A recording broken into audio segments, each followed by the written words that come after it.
would you say, particularly those who are members, that you've got to know each other quite well? Mm-hmm. Yeah? Should we test that? Should we find out? Okay.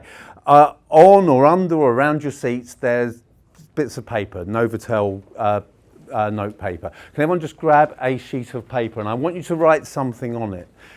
And I'll share what I want you to write, but here's the important thing. No cheating. No looking over someone else's shoulder. No discussing what you're going to write. I want you to think quickly. I want you to write something down quickly. Something that no one else in this room knows about you. Okay, write it down, screw it up into a ball. When you've done that, hold it up in the air so I can see when everyone has finished. And remember, this isn't the start of your memoir.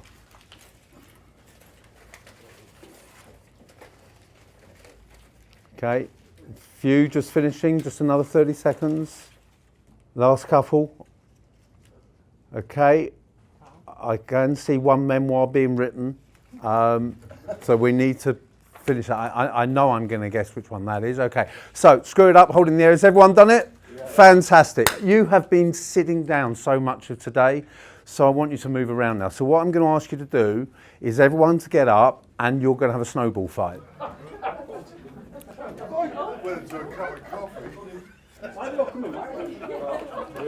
There you go.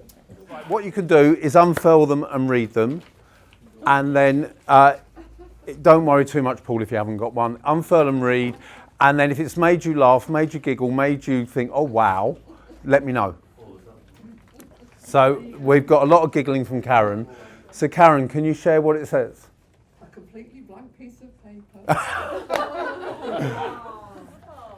It's written in invisible ink. So who's the spy? No. You are. Someone in the room is a spy. Someone in the room is a spy and it's got invisible ink. Have you got any lemon juice? What have you got here? Yeah, you were arrested on suspicion of being a spy. Is that what it says? Yes. Someone was arrested on suspicion of being a spy. Was arrested on suspicion of being a British spy. Does anyone know who that was? Lee, you know who it is? I think I do. Go on, who do you think it is? I think it's Jason. You think it's Jason? Is that what you were going to say? I was going to say Jason. Are you, Jason? Shit, I can't hide this very well. Was it? It was indeed me. What was the story? So I was on an expedition in the British Army to Venezuela. We were stuck out like sore thumbs, 20 squaddies dressed like Rambo used to do. But that's not how they dress in Venezuela. So we stuck out. Word got around, we were staying next to the Orinoco River in the jungle. And we went on a whitewater rapid expedition.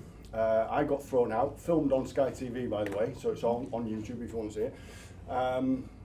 And I got taken to hospital, smashed my nose up, and Penny Smith from GMTV was the presenter at the time there with us.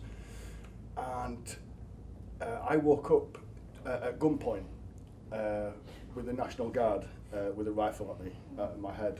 And it turned out the other 19 of us in the hotel down the road had been arrested as well, got raided in the hotel, on suspicion of being British spies going down the Orinoco to Colombia.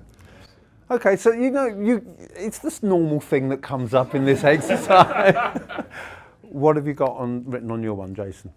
We're talking about the power of professional relationships. I'm going to talk about being strategic in the way that you approach personal relationships with people through work. Now that should be absolutely fine, but we can get uncomfortable about that.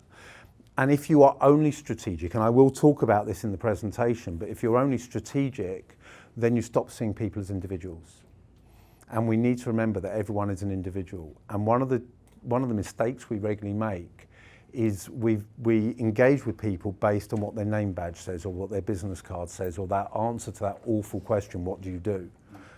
And are you relevant to me or not? And we forget there's a human being behind there. And we're talking about connection, and where connection is made on commonality. I'll talk about that later.